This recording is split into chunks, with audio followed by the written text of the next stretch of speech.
most important job of the nervous system is to move our bodies around.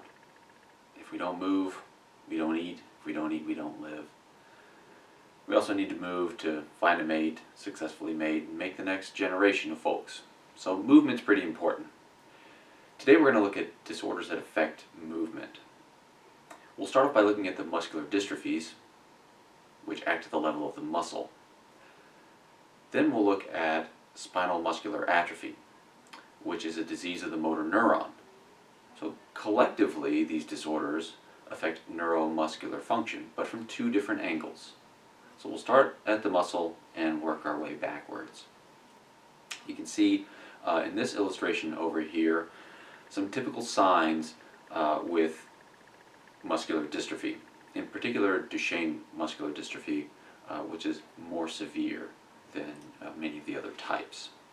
So we'll certainly see some changes in gait. You'll see kind of an awkward waddling gait, some tiptoe walking. The limbs will be kind of pulled back awkwardly. The weakened stomach muscles will cause the stomach to protrude out. While we have muscle wasting, we'll also see what looks like muscle growth, but it's actually pseudo-hypertrophy. It's caused by inflammation within the muscle because of necrotic cell death. Another thing that you'll see in people with muscular dystrophy is difficulty standing up, and that's what's shown on the right there. So the Gower's sign is this sort of multi-step process of getting up. And I'll show you an old video of this so we can see the gait changes, the pseudohypertrophy, and the Gower sign there. Now, muscular dystrophies are a collection of inherited progressive muscular disorders. Usually they come on in childhood, some will come on later in life. They all involve symmetric muscle wasting, and in general, the earlier the onset, the worse the prognosis. Now, there are many of these disorders, and unfortunately they all affect different genes. Except for Duchenne and Becker muscular dystrophies, they both affect the same gene, dystrophin, but in different ways. I've summarized for you the incidence, the typical age of onset, and whether the progression is slow or rapid, which is worse, or if it's variable. It depends. Now, the different types of muscular dystrophies will affect different groups of muscles. So in some cases you might see a little more of the face, such as facioscapulohumeral dystrophy. So the name tells you the facial muscles are going to be affected there. Some will affect more proximal muscles, others might affect slightly more distal muscles, so it's kind of a mixed bag. In all cases, we're going to see progressive, that is worsening over time, muscle weakness, wasting. So not only are they weak, they atrophy. This will then lead to contractures of the muscle, and in some cases where we have chronic inflammation, we'll see pseudohypertrophy, where the muscle appears larger, but it's really just full of fatty and inflamed tissue, not muscle fibers, so it's still quite weak despite its size. Now, because we're dealing with muscular dystrophies, which affect genes that are expressed in all muscles, whether it's skeletal muscle, cardiac muscle, or smooth muscle, we see a variety of issues. Anytime we have respiratory issues, these are serious and life-threatening. Of course, respiratory issues are going to occur because of because of skeletal muscle weakness. We also have cardiac muscle wasting and weakness that can occur. This is obviously not a good thing.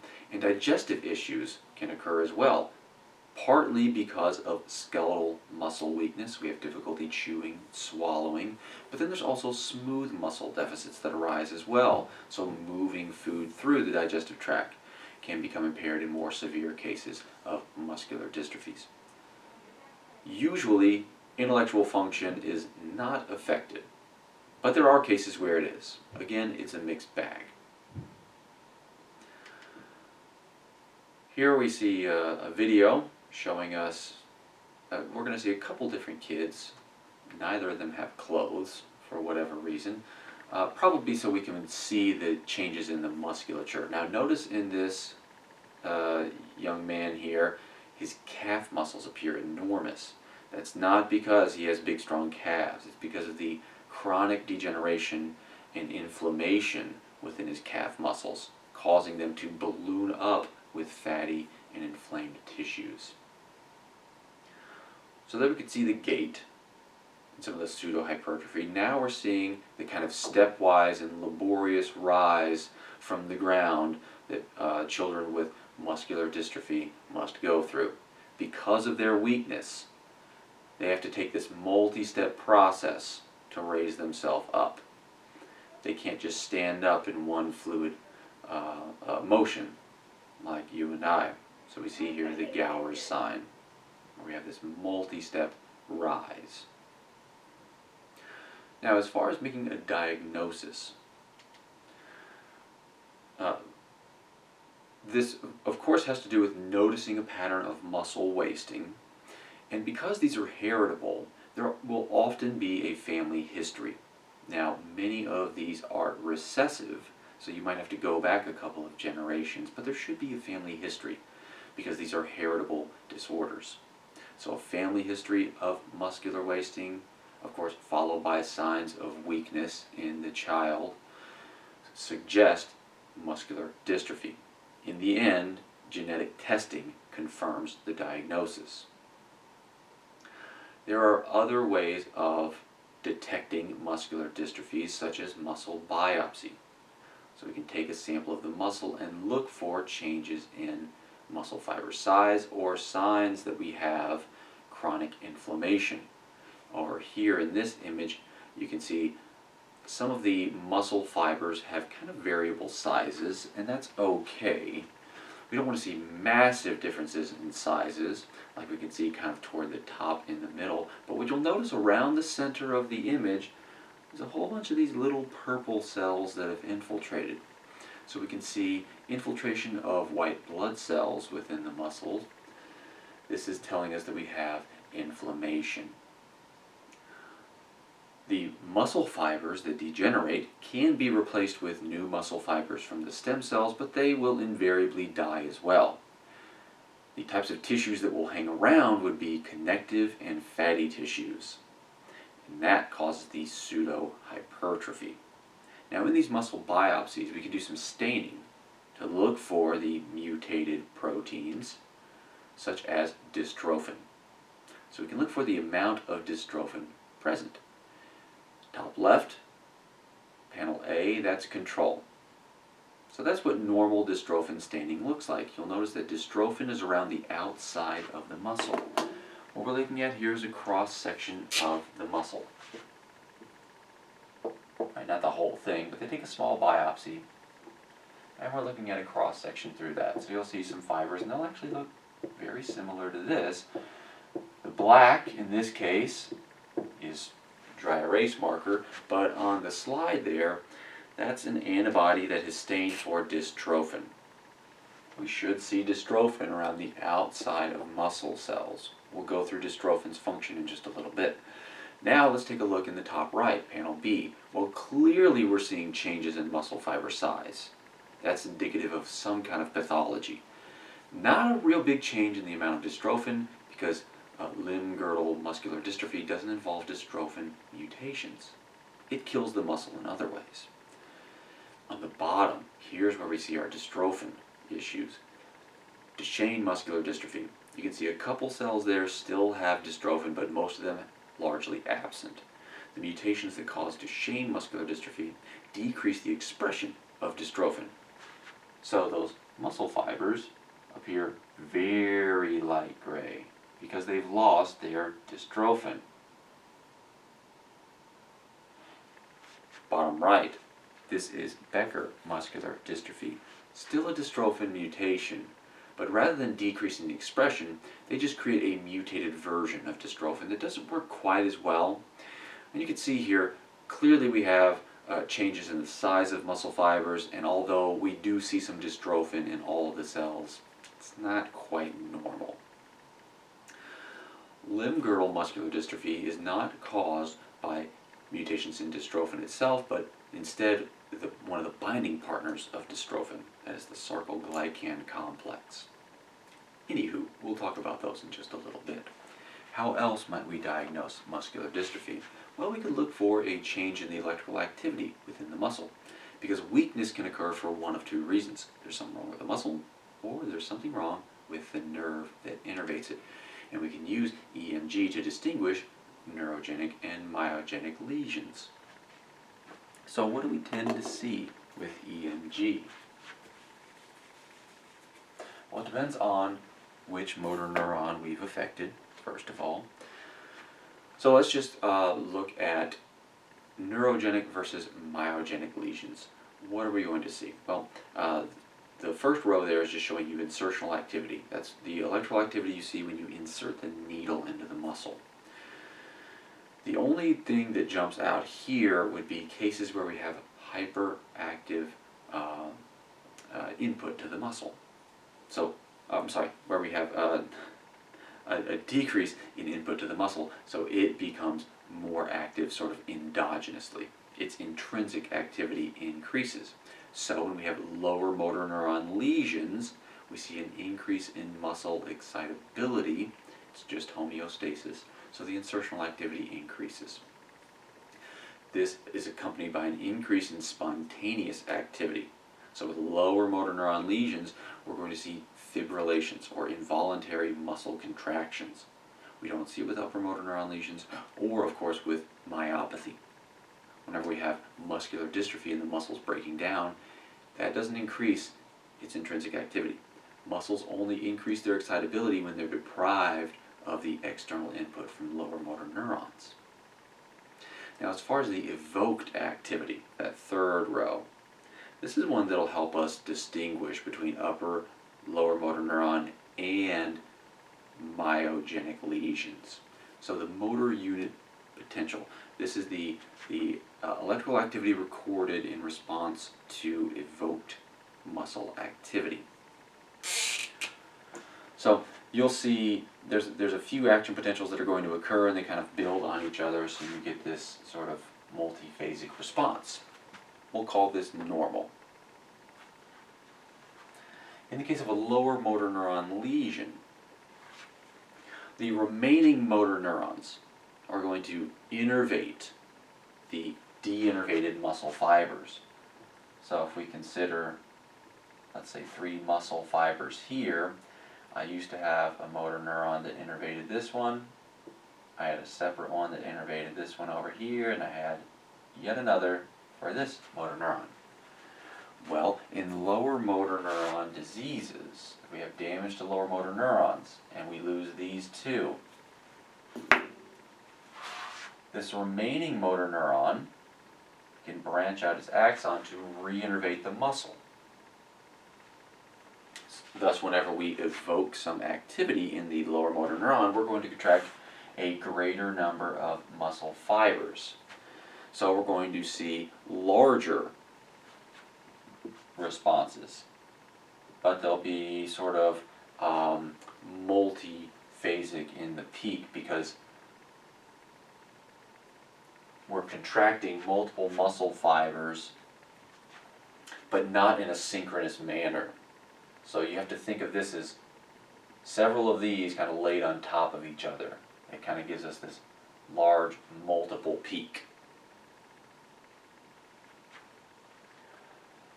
With upper motor neuron lesions, whenever we can evoke activity, it looks pretty well normal.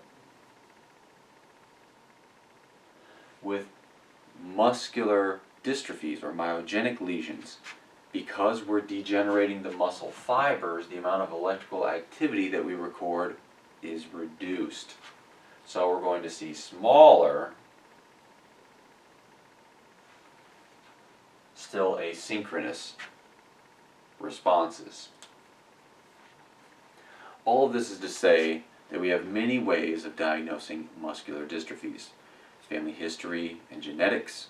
We could do a muscle biopsy, and we could also look at the electrical activity within the muscle. In general, when you damage the muscle, the responses in the muscle become weaker. When you damage the lower motor neuron, the evoked responses become larger because each individual neuron is activating a greater number of muscle fibers. So this is a good way for us to distinguish diseases of the motor neuron versus diseases of the muscle. Does it get bigger? Lower motor neuron. Or does it get smaller? Muscle. Now, what's going on in all these types of muscular dystrophies? Well, I could fill up pages of notes with it, and in fact I have. But I could also whittle it down to really 3 different mechanisms that are going on here. And 2 of them are pretty darn similar. And the third one probably does about the same thing as the first 2. But let's have a look here. So, we'll start off at the cell membrane. This is where dystrophin acts. Dystrophin, of course, has a number of binding partners, so not only in Duchenne and Becker muscular dystrophies are we going to be playing a role here, also the limb-girdle muscular dystrophy, the congenital muscular dystrophies. A lot of the muscular dystrophies act at the level of the cell membrane for the muscle. Now, keep in mind, muscles are one giant cell that's actually made of many cells that put themselves together. It's called a syncytium. That's why there's a lot of different nuclei within a single muscle cell, because it's not really just one cell. It's a bunch that just fuse their membranes together. Alrighty, so we got our plasma membrane.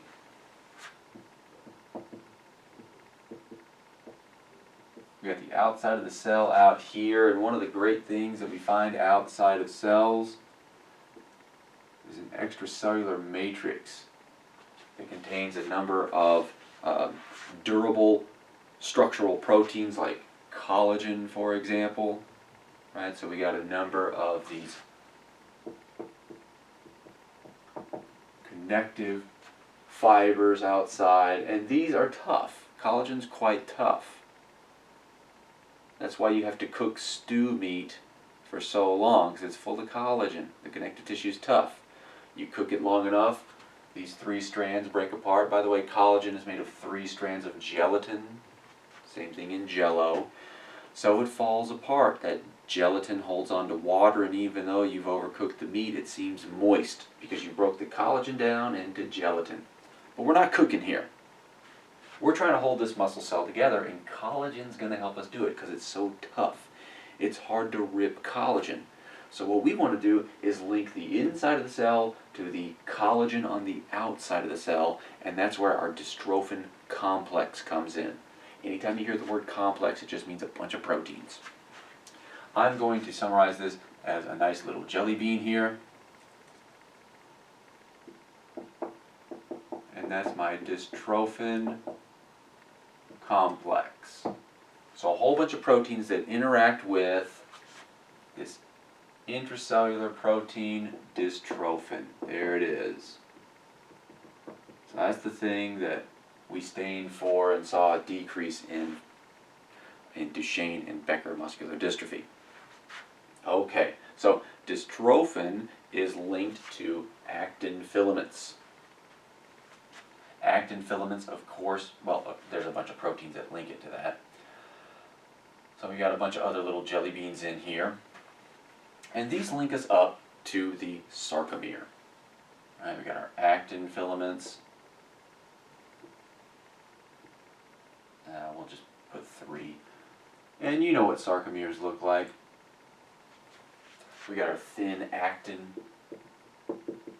Of course, we got our thick myosin filaments. This is the motor protein.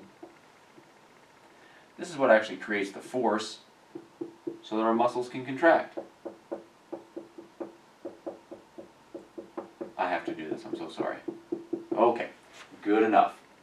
And there's probably a membrane down there on the other side doing the same thing, but I'm going to leave it bald for now. So, in Duchenne and Becker muscular dystrophy, we see mutations here. What if you're lacking dystrophin, like in Duchenne muscular dystrophy? Well, you're not linking your cytoskeleton to collagen.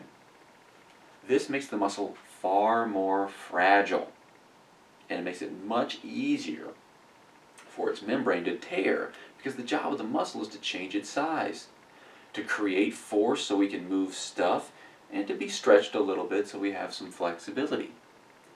The ability for the muscle to stretch and not tear is related to its linkage to that collagen outside of the cell. There are other proteins here that are going to link it up. Let me go ahead and draw those, like laminin.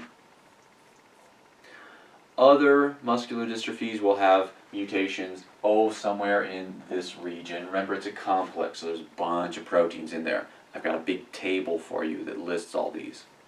Don't worry about all the components. Just know that there's this big collection called the dystrophin complex. That's at the membrane. That links the internal dystrophin to the external collagen. So this way, when we generate force within the cell, we can transfer that force onto collagen, which is much tougher than the cell membrane. Cell membranes can fall apart if you look at them wrong. Collagen you can chew on all night if you didn't overcook your stew. Of course, when we tear the cell membrane, the same thing happens as did in previous lectures, necrosis. So if we rip our cell membrane, we get necrosis. Uncontrolled cell death, which of course leads to inflammation. That's why we saw the invasion of white blood cells in that muscle biopsy. That's why we get pseudohypertrophy.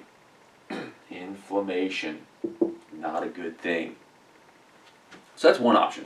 We could weaken the cell at the membrane, either the intracellular linkage, the dystrophin complex at the membrane, or proteins on the outside, such as collagen or laminin right there. We could also weaken the muscle from within. So components of the sarcomere are mutated in other muscular dystrophies. So there's a lot of different limb-girdle muscular dystrophies, and many of them involve genes at the sarcomere. For example, some of these accessory proteins that are going to link us up to the dystrophin complex, in this case desmin. So you'll notice in this cartoon, desmin links up to a little protein called ankyrin, because it anchors, I guess. Ankyrin binds to the dystrophin complex. So this is just yet another version of the same thing. It's just here on the inside. But it's the same idea. If we mutate our sarcomeres, that decreases the structural stability of the cell. So if we have mutations in proteins that link the sarcomere up to dystrophin and the dystrophin complex, well, we're basically talking about the same thing, aren't we? So there's nothing really new here. We're weakening the cell, but in this case from within. Now, these accessory proteins interact with, of course, the dystrophin complex, like I just said there, but also organelles within the cell, like mitochondria, to make sure that they are kind of spread around throughout the cell. This may very well have something to do with muscular dystrophy. If we don't get mitochondria spread around, maybe some areas of the muscle aren't making sufficient ATP. Maybe more likely what's going on here is just we have decreased muscle stability, and that makes it prone to tear.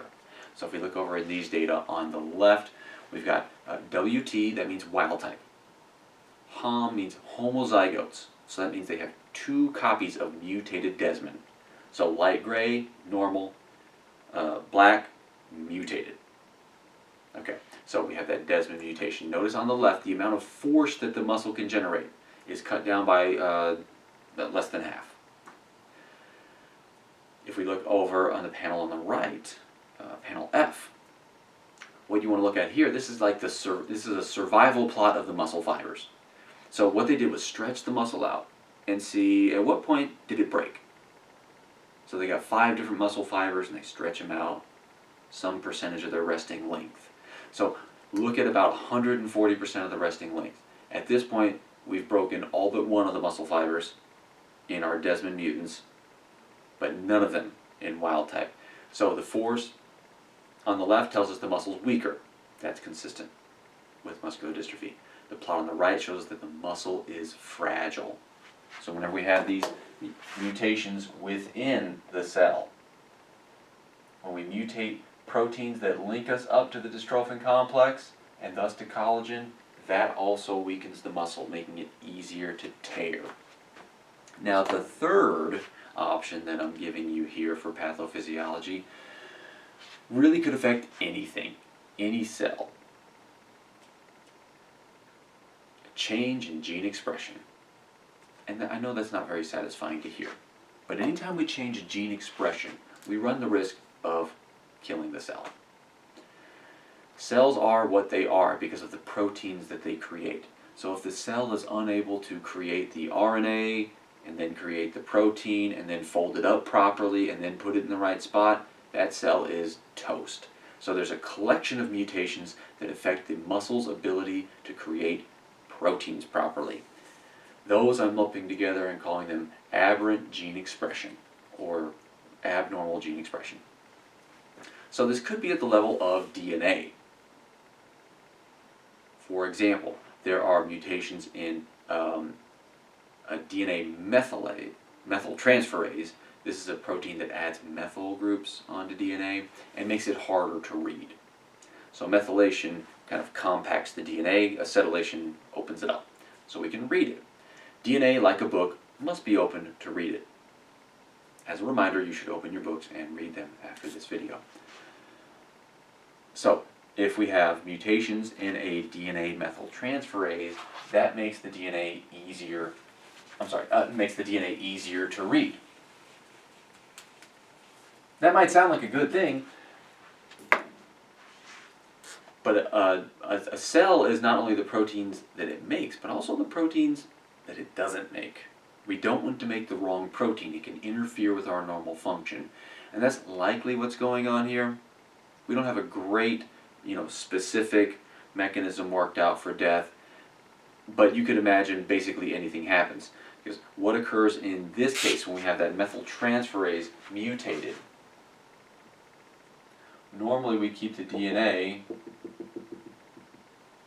so tightly sealed so we can't really read it.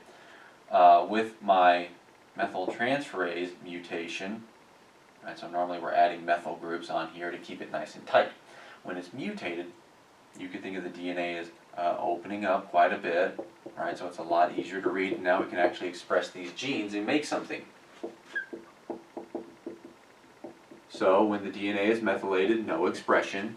When it's not methylated, we start to express those genes. And the gene that we're dealing with here is something called the transcription factor. I think DUX4, and I might be wrong in that. I'm very sorry if I am. This is a transcription factor. That just means something that affects transcription. Factor is how we say thing in science. So this is a protein that then goes and turns on other genes. So you get a widespread change in gene expression. Even though we've only mutated one gene here, that's caused this downstream effect by increasing the expression of a transcription factor that then goes and expresses a bunch of other genes. So many genes are affected even though only one is mutated. That's not good. Another option. There are mutations that affect the ability of the cell to move RNA out of the nucleus. That's critical. It's great that we can read DNA. Let's say here's my nucleus. That's where the DNA is. And I can make RNA out of that. Excellent. But if I don't get it out of the nucleus, it means nothing. Because ribosomes are outside the nucleus. So I got to have some way of shuttling that RNA out so it can get loaded into a ribosome and then translated into a string of amino acids that will fold up into a functional protein. So we got to fold that up. So imagine that that's that folded up. So this is one site where we see mutations. We can't move the RNA out. That's a problem. We also see mutations here. There are mutations in chaperone proteins. Hopefully you remember chaperones. These ensure that proteins fold up properly and don't misfold. When we have mutations in chaperones, no more proper folding. I'm going to fold this up differently. Notice, it's the same stuff, but it's in a different orientation. It doesn't send the same message.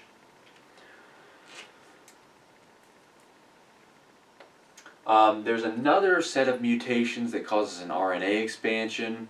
I'm not going to go into this in too much detail right now. I will cover this later. I don't want to stress the RNA too much right now because I think we've introduced probably enough so far.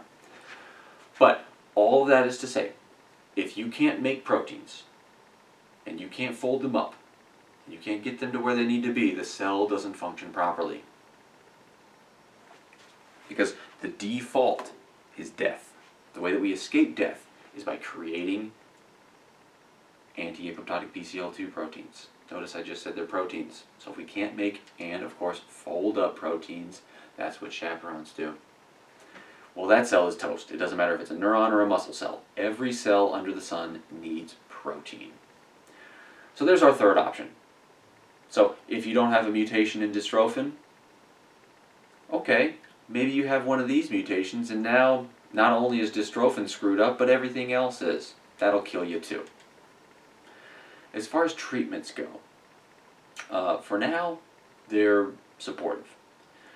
We can delay the progression a bit with the use of steroids.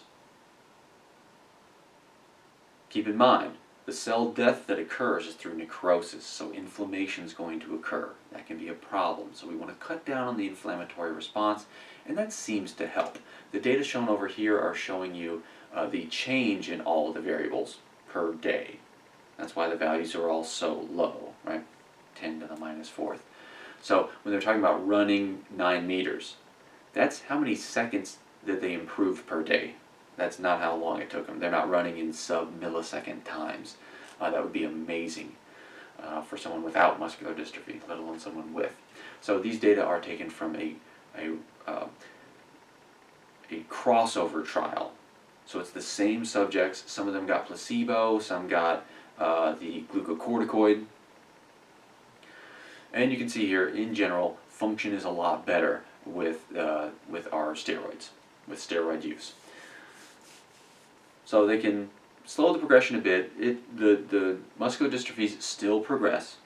They are invariably going to worsen, but we can slow it and improve ambulation a bit with the use of glucocorticoids. Of course, assistive devices are useful, splints, casts, also stretching, of course, because one of the problems that you'll have to deal with is muscle contractures. Anytime there's muscle wasting, you have to deal with contractures. Now, in this group of people, you want to avoid any exercises that could put stress on the muscle. Remember, we're dealing with fragile muscles here. As far as prognosis goes, this is not a happy slide. These only get worse. In general, the earlier the onset, the worse the outcome. Anytime we deal with cardiac or respiratory function or the ability to feed, these are life-threatening and going to reduce lifespan. We see variable lifespan across the muscular dystrophies because some have earlier onset and some progress more rapidly. For example, Duchenne muscular dystrophy, we're generally going to expect a lifespan of around 20-ish years, while other muscular dystrophies could have normal lifespan. So it's a mixed bag. It depends on when the disease comes on and how quickly it progresses. But no matter what, it will progress. Now let's move out of the muscle into the neuron. Spinal muscular atrophy. I know it sounds like it's going to be a muscular problem. It's actually a problem within the spinal cord. This is caused by degeneration of lower motor neurons. That, of course, leads to muscle weakness and wasting. So there's some commonalities with muscular dystrophy, but we're not seeing necrosis of the muscle. Instead, we're seeing death of the lower motor neuron, which leads to muscle wasting. Use it or lose it. Alrighty, so as far as clinical symptoms go here, again it's going to be progressive muscle weakness and wasting. So pretty similar to muscular dystrophies. We won't see any pseudo-hypertrophy though. We're not dealing with necrosis of the muscle. Instead, we're dealing with death of the lower motor neuron. But also like muscular dystrophies, the earlier the onset, the worse the prognosis. And there's really three types of spinal muscular atrophy. 1, 2, and 3, right? So going from severe to not. So the most severe cases will come on within days to a couple of months after birth. These, of course, have very poor prognosis because the earlier the onset, the worse the prognosis. So death within a few years is, well, used to be the expected outcome. We do have gene therapy now, so there's a slightly happy ending here. The intermediate forms come on after a few months, within about a year and a half, and then the most mild cases will come on after 2 years. The expected outcomes here that I've listed are kind of the best that you can expect. If left untreated, these will continue to worsen though. So even though those mild cases can walk around independently, they will eventually need a wheelchair if left untreated. Now we're dealing with lower motor neurons as opposed to muscles. So the heart muscle is going to be fine here, but we still have to worry about respiration. That's going to be a problem. So respiratory muscles are still going to be innervated by lower motor neurons in the anterior horn. Since they're dying, respiration can be weak. This is a problem not only with intake, but also expulsion, in particular expulsion of nasty phlegm that builds up. So the ability to cough is going to be weakened in people with spinal muscular atrophy. And speaking of intake, also the intake of food. That can be problematic. So difficulties with swallowing occur in children with spinal muscular atrophy. That lung disease that's mentioned on the bottom, that goes back to the weak cough. Alright, as far as diagnosis goes, again, family history, because this is an inherited disorder.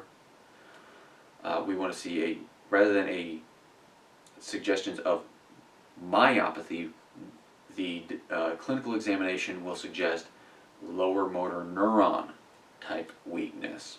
So of course we can distinguish those with EMG. So let's have a look over here. In EMG during muscular contraction here, so normals on top there in part A. So all the little ups and downs, that's just showing you electrical activity.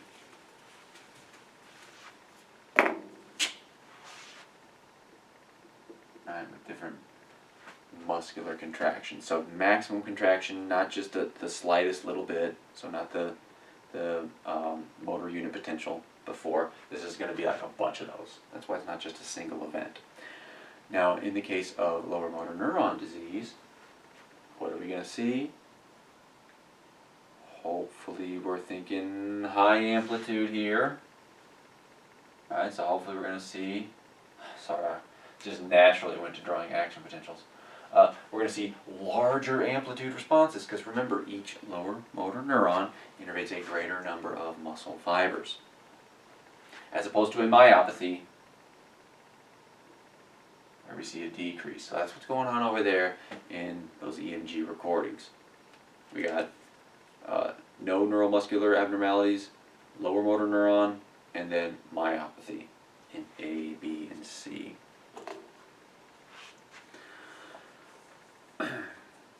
So we'll still see a mix of small and large fibers in the muscle biopsy. So that's similar to muscular dystrophies, but what we won't see are signs of necrosis. We're not going to see a whole lot of signs of inflammation. In the end, it comes down to genetic testing because there is one specific mutation that causes spinal muscular atrophy. And that's kind of nice, coming from muscular dystrophies, where there's 20 some odd genes. In this case, only one. This actually turns out to be a very good thing for the people who suffer from spinal muscular atrophy because we only have one problem that we need to fix. So gene therapy is an option now. This is a new development in the treatment of spinal muscular atrophy. The gene that's mutated here is called survival of motor neurons 1, SMN1. As you might imagine, this gene is important for the survival of motor neurons. Isn't it nice when they name it like that? So, what does SMN1 do? Well, this is a protein that's involved with the proper processing of RNA. Keep in mind, when we make RNA, we don't turn in the first draft. Never turn in the first draft. Always do some editing. Learn from your cells here. So we'll read the DNA. So we'll go through some transcription. We'll make a big old, what we call pre-mRNA. It's not quite ready for the big show yet. So we'll send this on out. And what we need to do now is cut off some of the parts that we don't care about. We might even edit out some different nucleotides on there. Believe it or not, we do make changes to the RNA. Neurons do it all the time. Glutamate receptors go through RNA editing. So we modify the RNA so that now we're ready to turn in our assignment. Not to be graded, but to be translated by ribosomes into protein. We gotta process our RNA. This is the part that fails there. SMN1, when it's mutated, causes the motor neuron to fail to properly process RNA. If the RNA isn't edited appropriately, the protein comes out incorrectly. And remember, proteins do everything in life. So we're kind of back to where we were with muscular dystrophies. There's a problem with gene expression. Good news is, in this case, it's only one protein. So we don't edit our RNA properly, we don't make the right proteins. That sucks. Now, this isn't the only RNA processing protein. There's another one called SMN2, survival of motor neuron 2. It's not number 1. It's number 2. It's not as good as number 1. SMN1 has a much higher level of activity. SMN2, a little active, but not enough. It can't make up for the loss of SMN1. Now the good news about it, even though it's not as good, there are usually multiple copies of SMN2. So you get a whole bunch of copies of a less productive protein. In this case, quantity over quality. And that's probably why we see those variable severities in spinal muscular atrophy. If you have very few copies of SMN2, you're going to have the most severe cases.